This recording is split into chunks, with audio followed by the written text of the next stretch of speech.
Hi, and welcome to another episode of In the Mind, It Can Be Managed, the Mind Management Mentors podcast. I am your host, Cuddy Cudworth. The reason I love doing these podcasts and getting guests on is we get to talk about perspectives. And today's guest, who I've got a feeling, if I'm honest, is going to be a series of podcasts, is with Dr. Ellen from Carlisle, near Cumbria, an NHS doctor, well-established doctor, good friend of mine from many, many years ago.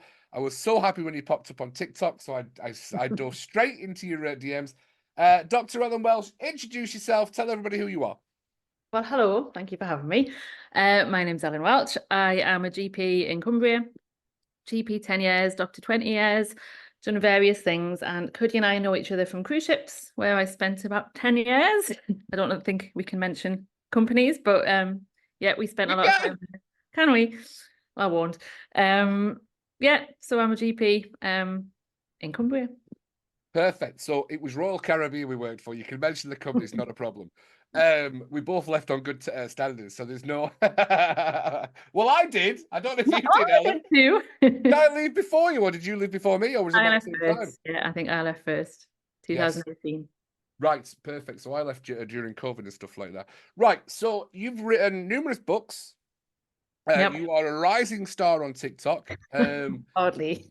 I know, because when I messaged you, you were like, "Oh, I don't use TikTok. I want to be on the other one." So the reason we're talking today is mental health and labels. It's and diagnoses as well. All right, that's literally what we're going to be talking about today, and especially from the point of view of a doctor, because I think from what I've heard, from what I understand, again, this is only a personal opinion. There's no fact based on this one.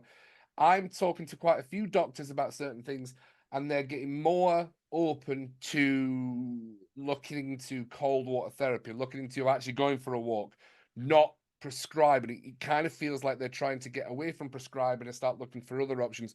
But to your defense, Dr. Allen, you've only got 6 minutes to sit and talk to somebody when you're having a conversation with them. So your time is limited. Yeah. So talk about that process and how much of a limited time you have for people. Yeah. Well, I actually have 15 minutes now, so they've extended the appointment time. So I do have a little bit longer, but it does depend on which GP practice you're at. And I'm a GP. Psychiatrists are the ones who will make diagnoses. We do make diagnoses, but I think I'm probably along the similar mindset to yourself. I have people coming to me who are feeling unwell, they're feeling depressed, they're feeling low. And sometimes that can just be a reaction to life events. So life's a bit shit. You've had a bereavement, you've lost your job, things are not going well. And I think it's a normal reaction to feel down to that. Depressed, But yes. but some of the time people come to you wanting some medication, they're wanting a boost and they're wanting not an easy answer, but they're just wanting something to feel better. And sometimes I think our job as a GP is to reflect that back and kind of say this is a normal reaction. It's okay to feel like this, and to suggest sometimes I do give medications. Sometimes I try to maybe try other things first, such as the sort of stuff that you do. Yes. Yes. But So, talking therapies, other things. But the problem is on the NHS, the wait for talking therapies is a long time. People do wait a long time. And can you have someone waiting 6 months to have that? I can prescribe something in a second, which can help give them a bit of a boost. It's not the answer, I don't think. I don't think it's the answer for everybody, but it certainly does help some people having a prescription for an SSRI when they're feeling down. But I guess what I'm trying to say is there's a difference between feeling down because of things that are happening in your life and having clinical depression. It is a little bit different. But a lot of the time people do start antidepressants when perhaps they shouldn't. right. So I'll tell you what I'm going to do. I'm not going to talk about clinical depression. Fire. Because I've got a feeling if I deep dive clinical depression, you'll say that's a psychiatrist's job, not your job. Well, again, NHS mental health services are in a bit of a state. The wait to see them in our area is very lengthy. It's the same up and down the country. We were talking earlier about ADHD. The wait for a diagnosis that is 2 years. Yeah. It's a long time. And you're right. I think psychiatrists do make diagnoses, but as a GP in our clinical systems, we have to code things. So we code things so that we can keep a check on people. And if they are on antidepressants, we need to follow up on them, make sure they're okay. Yeah. So people do get a code in. sometime of depression if they started on antidepressants, even if it perhaps they don't have clinical depression, if that makes sense. Yeah. So, but you kind of have to do that to follow people up and keep them safe. So you may have a box ticked on your computer, but I kind of agree with what we were saying earlier, that labels aren't always that helpful, and it's more about the person and what can be done to help them. Yes. And we're going to talk about labels because labels become part of people's identity. Yeah. Now, identity is an extremely powerful force that people don't understand within themselves. I didn't understand it a long time ago, and I'll talk about my experience. I've probably mentioned it before in a previous podcast. When I was feeling down, and I always say it was about 13 years ago. Actually, now because it was probably about 17 years ago now. And so my story is I did go to the doctor because I was feeling like, woe is me, the whole world's against me. I thought my wife was cheating on me. I thought she didn't love me. It was these strange things going on. And I went to see a doctor. And the doctor said, do you have suicidal thoughts? I was like, no, I actually don't have suicidal thoughts. I've had suicidal thoughts, but they've come over me as thoughts do, intrusive thoughts do. But I'm like, right, I'm not going to acknowledge that one. We'll let that one slide. However, I've had that moment alone. And he said to me, oh, do you want the phone number for the Samaritans? And I'm like, no, I don't know what's going on with me. And then he did say it kind of sounds like depression. So when I first heard about being depression, I was like, that's not me. That's for wackadoodles. That's no. Right? That was my first instinct. Yeah. And then when I got into understanding it, I'm like, oh, depression's an emotion. It's an emotion that we have created by the way that we think and the way that we have focus, and we can change that. But it's the label. Yeah. Yeah. Coming back to those labels, PTSD, CPTSD. I hear a lot of my clients have said, oh, I have. And I'm like, what do you mean by have? I've just been to the doctors. Again, this is not a slur of you in any way, Dr. Ellen and doctors. Sometimes those labels are not fully explained to the people in that 15 minutes. So we walk out the doctors thinking, oh, well, that's something I have to have for the rest of my life. And it's not that label of PTSD or CPTSD or ADHD and HDHD is becoming more and more prevalent. And I think that they're finding out a lot of people generally are on some kind of spectrum, which technically means none of us are normal. I'd say normal is about as wide on the spectrum as all the other two. But I think when it comes to things like depression, though, you can't just, with things like high blood pressure, there's a reading. If you're above that reading, you've got high blood pressure. So it's easy to put a label on that and say, yes, you've got high blood pressure. But with depression and mental health problems, they don't fit neatly into a box. It's, as you say, there's a spectrum. So it's more difficult to put that label on. And I had a friend recently who was getting a medical done, and back in his records from over 20 years ago, there was a diagnosis of depression, and that was having an effect on his insurance report now. And he's not depressed, and he felt he wasn't depressed at the time, but that box was ticked, and then that label is with him now. That's bullshit. I'm going to say, do you know what? I want it on the record. Cuddy said that's bullshit. But at the same time, as a doctor, when you've got a patient, we do, as I said before, for tracking reasons, following patients up, safety reasons, we sometimes do have to put people in boxes for the sake of being able to follow them up safely. Is it right? So that now I'm going to ask a question that's a bit of a curveball. Is it to follow up with them and track them, or is it to cover you as a doctor? It's to follow them up. So if you've got someone on antidepressants, we do a check. It's also related to how practices are paid. There's someone called QOF, and if you've got, I won't get into that, but if you have got someone who's got depression, you have to show for safety reasons and to get paid that you followed them up. So there's a bit of that as well. But you can't just put someone on them and leave them. It's to make sure they're followed up and make sure everything's okay, and to make sure. Absolutely fantastic. Thank you for sharing that process. Now, the whole premise of today's podcast is to talk about you. It's not to challenge the NHS or anything like that. Now, you've got quite a few books out, and I think, if I remember rightly, your first book was The 75 Years of the NHS, because you're quite passionate about the NHS. That wasn't my first one, but it's one of them. I remember, right, so what was your first one? Oh, it's a bit boring. The prevention of venous thromboembolism. Yeah, we won't. No, tell me. First of all, I need to hear what you just said. The prevention of venous thromboembolism, blood clot. Get on the airplanes. Yeah. Right, perfect. It's a good book. I've not read it, but it's no top seller. Yeah, it wasn't a very good seller. we'll ignore that one. You have to go through that process of doing something and getting out of that comfort zone and creating something for you to then, because your book for the 75 years sold really well. Yeah, all right. Yeah, it was good. I remember you doing the publishing of it. It looked fantastic. However, your new book, or one of your newest books, which is what we're going to talk about today, is Why Can't I Get Your Book Out? Come on. Got Don't it be here. shy, Dr. Ellen. Don't be shy. Why can't I see my GP? Perfect. So, mental health and labels we're going to push to the side, but we want to talk about why can't we see a GP? Well, many reasons. Well, so the reason I wrote this book, so I am, well, I'm vice chair of the Doctors Association UK, and it is an organisation that speaks up for doctors, for the NHS. I've been a member since the pandemic, and I'm on the GP team. So during the pandemic, there was a lot of negative press towards GPs. So I don't know if you remember, there was a lot of articles in the press saying that GPs are closed, GPs are lazy, GPs are sitting at home doing nothing, which wasn't the case at all. I think the day-to-day reality for GPs was that they were open, working differently. They were working remotely, so people weren't always face-to-face, but they were still busier than ever. The statistics that are published every quarter show that the number of appointments are through the roof, they're sky high, but GPs were being branded as being lazy, basically.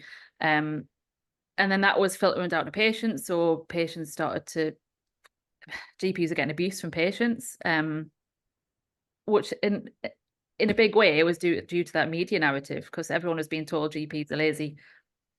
I won't swear, but Yes. and it does have an effect, and it is important. And long story short, this book was my attempt to explain what was going on, why things had changed. So the book talks about the history of the NHS, the history of general practice within the NHS, what GPs do, where we are today. But it does that with a lot of personal accounts from GPs and people who were in the NHS. Yeah. I think the media narrative plays a hell of a lot in a lot of things, doesn't it? Really does. So one of the contributors to the book is Dr. Aman Amir. He was a GP from Liverpool. His practice was vandalised. He had an arson attack, racist graffiti daubed over the walls. And he was one of many GPs at that time who were attacked by patients. There was another one in Manchester. A GP got his skull smashed in, was in hospital. Police called to numerous general practice surgeries. So it was really common, and I've been verbally abused many times. But you kind of just get used to it, and it just becomes part of the job, really. But it's not okay. Another contributor is the husband of a GP who killed herself. So we did see a lot of suicides from general practitioners during this time, and he tells the story of how her suicide was due to the job. So she was a GP partner, working 70-hour weeks, not having a break, just taking on the pressures, while this media narrative was telling her she was a waste of space. And his story was really powerful, showing actually this matters. We're people trying to do the best job we can, and getting told that we're just all the problems in the NHS being placed on the shoulders of GPs. So that was my attempt to kind of say, please read it. This is our point of view. This is what's going on. Yeah. Yeah. It makes Yeah. a massive difference. Honestly, I think just that story there there's not enough perspective and point of view, and that listening to the media narrative is an absolute nightmare, isn't it, sometimes? And I But don't it's what people hear. If that's what you drip fed, that's what you hear every day, that's what you do believe. And then you phone up the surgery, and it is difficult to get an appointment. I'm not denying that, but it's not because we're lazy bleeps sitting at home. It's because far too polite, Dr. Ellen. We've lost 2,000 GPs since 2015. People are burning out, retiring, committing suicide, going overseas. We've got more patients than ever. I think there's over 1,000 practices closed in that same period of time. We've been underfunded. So all of that's combined with the increased workload, it's just a recipe for disaster, really. So when this book came out in February, the Doctors Association sent a copy to every MP in the country, so 650 copies, to try and put general practice on their agendas ahead of the election as well. And to try and say, right, we need some investment in this service. We need some help, basically. Mm-hmm. And it's actually the elections tomorrow, isn't it? I've just realised Yeah. the elections tomorrow. We'll not talk about elections because when people No. watch the video, they're like, Vote. yeah, no, yeah, because I know when you're talking about that, and when I've seen you on TikTok and things like that, I was like, yeah. And that perspective is a massive part that you've just created there. It's the media narrative, isn't it? It does become quite. I don't watch the media, and it's funny. Me and my mum and dad, we have differences of opinions now because my mum and dad watch news all day long, and I'm Right. like, and they're like, well, why don't you watch the news? I'm like, because 95% of it's bullshit. Yeah. Don't need to know about that. And it's funny because we have different information, and I often say that I wouldn't class myself as quite smart, to be honest with you, and knowledgeable, but we were talking about trauma responses, and you were like, actually, I can't talk about that because I'm not 100% sure. And then we're talking about SSRIs, and I was like, in the 50s, they kind of prove, and we said we're not going to talk about that. So I actually realized that my knowledge or my understanding of the bit of the research that I've done for my business to help people I help, we do become quite knowledgeable. Now, for you, do you find, especially with internet, and I'll actually share a story about I thought I had kidney disease because I'd seen somebody on TikTok, and Oh I'm like, no. I've got a kidney disease. I'm actually going to have to go down to the doctors. And I went down to the doctors, and we did bloods and urine. And I'd be honest with you, I'd not been because of fear. It's always because of fear. We don't go and see a doctor or something like that. I thought I was going to get diagnosed with diabetes, kidney disease, all these things. Went down to the doctors, and I'm still a big guy, Dr. Rell. I'm still 6'2" and 4 feet wide. And I went down and got all the bloods, and she went, "We'll get in contact within about a week's time," stuff like that. And I was like, oh, it wasn't a nice week. And she called me up. She went, "Hi, Mr. Cudworth." I'm like, "All right, tell me." She went, "There's nothing wrong with you. There's nothing in your blood." I'm like, "Well, what's wrong with my feet then?" So actually, we might need a little sidebar on that one. She was But you're like, all "Yeah." good. She went, "Not even close on the diabetes There you scale." I was go. like, "Get in there." Good. She was like, "Yeah, I'm as surprised as you are, Mr. Cudworth." But we did your medical, didn't we, a few years ago, and everything was all good. Yes, I always get quite et up about that, about going to get medicals and stuff. Because Yeah. it's that fear, isn't it? It's that fear Yeah. of finding out there's something wrong. And that's what I deal with my clients when I'm working with clients and their mind management is they don't want to go and see a mind management coach because you talked about talk therapy. So in case you don't know what I do now, Ellen, which I don't think you do, I do more psychosensory therapy such as EMDR, Right. evening, and brain spotting, Well, which is not a talk therapy, believe it or not. There is a part of talk therapy, but it actually, what they found out is that talk therapy such as CBT doesn't have the impact that like EMDR does, because it doesn't, CBT works in the logical mind. However, most people's trauma is stuck in the emotional part of the brain. So it's trapped, and unless we get that back over, we can't release the trauma within people and help people move on with somatic experiences and things like that. So it was even now CBT is now just being recognized as a really helpful form, but it doesn't help a lot of people. Whereas psychosensory skill sets really are starting to make a bit of a difference in the world. So anyway, that was me rambling because you were like, "What is he?" Do you know what EMDR is, Ellen? I've heard of it, yeah, but we can't access it on the NHS.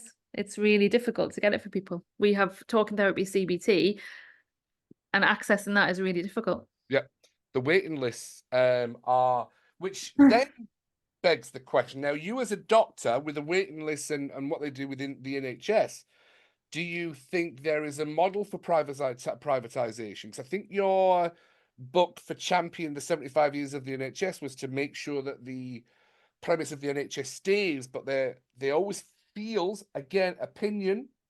There's a narrative to make everybody go private, which is what they do in America. I do believe this. Is that am I far off on that ethnic and that narrative of what they're trying to do? No, it's kind of going that way already, but people are going privately because they cannot access it Yeah, on the NHS. So there is a two-tier system being formed already. So it means the people who can afford it do that, but the yeah, people who can't afford it, what do? They're just yeah, left waiting and waiting and waiting. yeah. It's quite brutal. It's quite It is brutal. You're really. passionate about the NHS. The one thing I've noticed about you is you're passionate about your work, you're passionate about your job as a GP, which is why I wanted your voice on the podcast, especially as me being a mind management coach. And I would probably veer away. I try as much as possible. I try and veer away from tablets if I have to. Uh-huh. Saying that, I'm on a anti-inflammatory for my feet. Well, we can have a diagnosis after that, in all fairness. Let's leave that But right. I always try and stay away from medical tablets if I can. But your passion for the NHS and being a GP, and especially that perspective you've created of the narrative and to what the reality was. How do doctors, if you don't mind me asking, not yourself included, look after their mental health with the burnout and the stress that they have? What do they do for themselves? Well, there's a service called NHS Practitioners Health, and it was designed specifically for doctors, Yeah. because I think there was a feeling that doctors don't look after themselves and they do keep their problems to themselves. And if there's an issue, they haven't really got anyone to turn to because it's their colleagues they'd be seeking help from. So this service was established. I can't remember when it was established, but basically since the pandemic, they've seen such a rise in the number of people seeking help. I haven't got the figures to hand, but No, it's okay. most doctors have sought help. I've sought help. Most people I know have sought help, and you get kind of a remote consultation with a psychiatrist or a GP related to practitioners' health, and it just is somewhere you can seek help away from perhaps your colleagues and keep things a little bit more. It's designed for doctors, so they know that the kind of stresses and strains doctors are going through, looking after their patients and making sure that they're safe to look after their patients as well. Yeah. So there's that. But I think in general, doctors are not good at having a work-life balance. We probably spend our careers working very long hours. The way training's set up is you get often scattered to different places in the country. So you might have a job in one area, then have to move to another area. And that doesn't really, it's not set up for people to have a good community until you probably qualify and can stay in one area. Doctors now, medical students are qualifying with student loans in the thousands, hundreds of thousands, and they're not really in a. That's another thing at the minute. I don't think the government are investing in their workforce and investing in doctors essentially. And in the past, when I first qualified, you'd get accommodation by the hospital. You'd get what else did we get? We got accommodation in the hospital. When I worked in New Zealand, you used to get free food, used to get free study leave, courses funded, and you'd get looked after, which meant you'd want to put more into the job and make more effort and give more of yourself because you're being looked after. So at the minute, I don't think that people are looking after staff in the NHS, and that's another reason why they're all buggering off. Yes, or going the private way. So yes, there's definitely an element of that, but often the private way is starting your own business, and that's got a lot of things involved. But yeah, people are doing that. But I think moving overseas in Yeah. Australia, you can get 3 times the salary. You get removal expenses. You have to do lots of courses to stay accredited as a doctor, and they all cost hundreds of pounds. That all gets covered. You can have the conditions overseas are often a lot better work-life balance as well. Mm-hmm. Or going back to your topic, burning out. They're retiring early. They're burning out, just leaving, having time off on the sick, or committing suicide if the worst comes to the worst. And the figures of doctors doing that, again, I haven't got them to hand, but No, they're it's on okay. the rise. Wow. Thank you for being open and honest and candid about that. I don't think I wasn't aware of that for doctors and especially GPs. And I like I say, even me, I do stay away from the doctors as much as possible. Just purely, I don't know. It's a belief systems that we have, and I'm sure you'll be fully versed in belief systems and people's different beliefs. I suppose my belief system, if I'm honest, is I don't want to be a hindrance because I think I'll be all right. So I don't want to go down and take away an appointment for someone who could be actually seriously ill. Whereas I'm like, I might have a bit of gout. You're still as entitled to an appointment, and I know. if you're worried, you should make an appointment and get seen. Yes. Because of the chat we're having, I'm gonna register at your practice. Well, that's all right. That's fantastic. So you've talked about the downside of being a GP. What's the upside of being a GP? Because you love it. I know for well, for the conversations that we've had over the years, you do love it and you're passionate Yeah. about it. So why do you do it? Well, I guess being a doctor in general, I've been lucky enough. It's let me travel the world. So doing the job that we did, there's not many jobs as a doctor that would let you work on a cruise ship and travel the world, and that was fantastic. And you do get to help people, and you do. I know it's a cheesy thing to say, but you can make a difference. And sometimes it's a struggle, and you're a punching bag for people. But other times when you can help them and you do make a difference, then that's obviously very good. So I love that. Thank you. A moment of honesty and authenticity. How frustrated do you get when people self-diagnose and they come to you and they're like, this is what the problem was, I've seen this on TikTok? Be honest. I don't mind anymore, to be honest, because people come to you with Do they what make your they've job got. easier? Well, in some ways it does, because one of the things you taught when you taught consultation skills is to get the nub of what people are there for. And you taught that patients all have hidden agendas and they tell you one problem, but it's when they put the hand on the door handle to leave and they say, oh, by the way, that's what they really came about. But sometimes when they just come with what they're worried about, it's easier, and you know what's on their mind. So I don't mind that at all. One of my most famous doctors I know was Dr. House, Ellen. And Dr. House used to always say the clients or the patients are always lying. His job was to find out the truth. They might not like the truth. Is there any similarity between Well, yours that's because and it makes House? good TV, doesn't it? But yeah, there's definitely an element of truth in that, but not every patient. And I think they come to you for help, so it's in their interest to give you the full story. But you're right, they don't always do that, but that will emerge down the line, I guess, if people aren't telling the truth. To wrap up this podcast on a fun note, are you allowed to share a funny doctor story Oh God, that's completely anonymous, but you found something somewhere? no. What can I share? I can share a funny story which isn't mine, but it always makes me laugh, from ships. A colleague of mine was once at a Halloween party dressed as the Grim Reaper when there was an alpha call. So for you, for those of you who are not on cruise ships, it means you're summoned to a medical emergency. I remember. So he had to be summoned to a medical emergency dressed as the Grim Reaper. Yes, that always makes me laugh. But that's a stolen story. That's not mine. Oh wow, that's an amazing story. A doctor Mhm. turning up dressed as the Grim Reaper. Yeah, That's a it fantastic. is. That is an apps. Oh my god, could you imagine that? Yeah. Just that premise of that is fantastic. That leaves a lasting impression. I So mean, sorry, it made me cry a little bit. I like that. It's a happy cry though. It is, yeah. It is a happy cry. So we love that. That's a fantastic thing, and we've all got great stories from the cruise ships. In all fairness, we've all got great stories from the cruise ships. I just want to say a massive thank you for giving you time.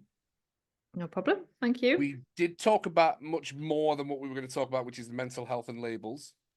I think what you shared with us today is so much more poignant, and I think it's a perspective from a NHS GP doctor that we can often miss out on, and I think that's much more valuable for helping people understand. A point of view and perspective is so misused in people's lives, isn't it?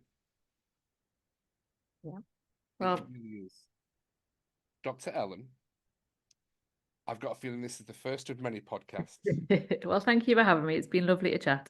Not a problem at all. As always, I hope you've enjoyed this little podcast sharing perspective and point of view from the one, the only Dr. Ellen Welch, who is on TikTok. And Don't keep telling people to go on my TikTok. I've got about 2 videos. doesn't matter. That's how I found you. It's been an absolute pleasure. As always, I will always finish off and say big love from Cuddy. Please, please, please remember, if it's in the mind, it can be managed. Not just hashtag be kind, but just understanding other people's point of views and disassociating sometimes from that media narrative will help you massively for anybody who gets drawn into that narrative. I'm not being political, but point of view and perspective is a powerful tool for everyone to have. Thank you, Dr. Ellen, for sharing. Thank you. As always, big love from Cuddy, and we will see you on the next podcast of If It's in the Mind, It Can Be Managed.